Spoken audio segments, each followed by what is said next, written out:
హైదరాబాద్లో ఘరానా మోసాలకు పాల్పడుతున్న ఓ కుటుంబాన్ని సిసిఎస్ పోలీసులు అరెస్ట్ చేశారు. రియల్ ఎస్టేట్తో పాటు నకిలీ వైద్యం పేరిట ప్రజలను మోసం చేస్తున్న శివకుమార్ బండారాన్ని బట్టబయలు చేశారు. శివకుమార్ రియల్ ఎస్టేట్పై అవగాహన ప్రోగ్రామ్స్ అంటూ యూట్యూబ్లో వీడియోలు ప్రకటనలు గుప్పించాడు. ట్రైనింగ్ పేరుతో అనేక మందిని మోసం చేశాడు. రియల్ ఎస్టేట్లో 50% పెట్టుబడులు పెడితే 200% ప్రాఫిట్ చూపిస్తానని బుకాయించి 10 కోట్లకు పైగా కొలగొట్టాడు. మీమాంస జోషికా ఇన్వెస్టర్స్ క్లబ్ పేరిట చీట్ చేశాడు. శివకుమార్తో పాటు భార్య స్వర్ణలత, కుమారుడు జశ్వంత్, మరో నిందితుడు శ్రీనివాసరావును పోలీసులు కటకటాల్లోకి నెట్టారు. రైట్ మొత్తానికి 10 కోట్లకు పైగా కుచ్చుటోపి పెట్టారు. మొత్తం ఈ ఘరానా మోసాలకు పాల్పడుతున్న కుటుంబాన్ని అరెస్ట్ చేసినట్టుగా మనం అప్డేట్ చూస్తూ ఉన్నాం. రియల్ ఎస్టేట్ అలాగే నకిలీ వైద్యం పేరుతో శివకుమార్ మోసం చేస్తూ వస్తున్నాడు. శివకుమారే కాదు, అతని భార్య, కుమారుడు, మరో వ్యక్తి శ్రీనివాస్ను కూడా ప్రస్తుతం పోలీసులు అదుపులోకి తీసుకున్నారు. ట్రైనింగ్ పేరుతో అనేక మందిని కూడా మోసం చేసినట్టుగా కూడా కంప్లైంట్స్ ఉన్న నేపథ్యం కనిపిస్తోంది. దీనిపై మరిన్ని అప్డేట్స్ మా కరెస్పాండెంట్ సాయి కిరణ్ అడిగి తెలుసుకుందాం. సాయి కిరణ్.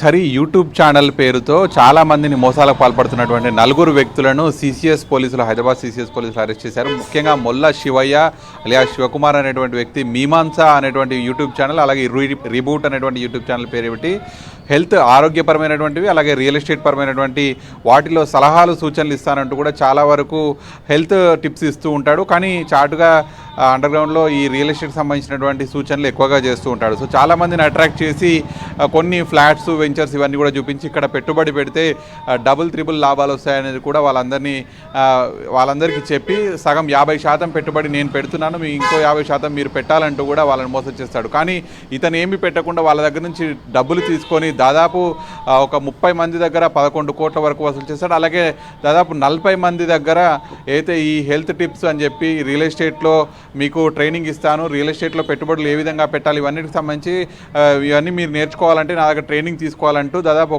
ఒకరి దగ్గర 10,000 నుంచి ₹1,00,000 దగ్గర వరకు వసూలు చేస్తున్నాడు. సో శివకుమార్ మీద ఇప్పటికే దాదాపు హైదరాబాద్, సైబరాబాద్, రాచకొండ కమిషనరేట్లో చాలా కేసెస్ ఉన్నాయి. గతంలో కూడా 80 రోజులు జైల్లో ఉండి వెళ్ళి వచ్చాడు. అయినప్పటికీ కూడా మళ్ళీ తిరిగి వచ్చిన తర్వాత మళ్ళీ అదే మీమాంస యూట్యూబ్ ఛానల్ ద్వారా మళ్ళీ ప్రజలను ఈ విధంగానే మోసాలు చేస్తున్నాడు. సో ఇప్పటికే కేసులు పెరిగిపోయాయి. సో మళ్ళొకసారి హైదరాబాద్ సిసిఎస్ పోలీసులు ఇతనిపైన దృష్టి పెట్టి అరెస్ట్ చేయడం జరిగింది. ప్రజలకు కూడా సూచనలు చేస్తున్నారు. చాలామంది ఈ యూట్యూబ్లో వాళ్ళకు ఎటువంటి క్వాలిఫికేషన్ లేకున్నా కూడా హెల్త్ టిప్స్ ఇస్తున్నామని చెప్పి చాటుగా ఇటువంటి మానిటైజేషన్ పేరుతో ఈ వ్యాపారము, రియల్ ఎస్టేట్ కావచ్చు, చాలా కంపెనీ ప్రోడక్ట్స్ని ఎంకరేజ్ చేస్తుంటారు. కాబట్టి ఎవరు ఎలాంటి వారు, వాళ్ళకి ఎలాంటి క్వాలిఫికేషన్స్ ఉన్నాయనేటువంటి తెలుసుకున్న తర్వాతనే వాళ్ళని ఫాలో కావాలనేది పోలీసులు సూచిస్తున్నారు. హరి, రైట్.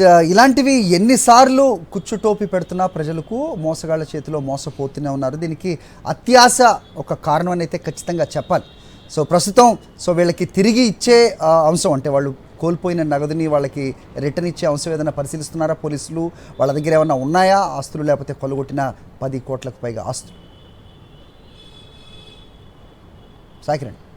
సో ఇప్పటికైతే వాళ్ళకి సంబంధించినటువంటి బ్యాంక్ అకౌంట్స్ ఏవేవి ఉన్నాయో అవన్నింటినీ కూడా ఫ్రీజ్ చేశారు. దాదాపు 11 కోట్ల వరకు అయితే ఈ రియల్ ఎస్టేట్ పేరుతో మోసం చేశారు. ఇంకా ఈ యూట్యూబ్కు సంబంధించి ఛానల్ పేరిట, అలాగే వాళ్లకు రియల్ ఎస్టేట్ ట్రైనింగ్ పేరిట 40 మందిని మోసం చేశారు. కాబట్టి మరి వాళ్ళు ఎంతెంత బాధితులు మోసపోయారనేటువంటిది పోలీసులు లెక్కగడుతున్నారు.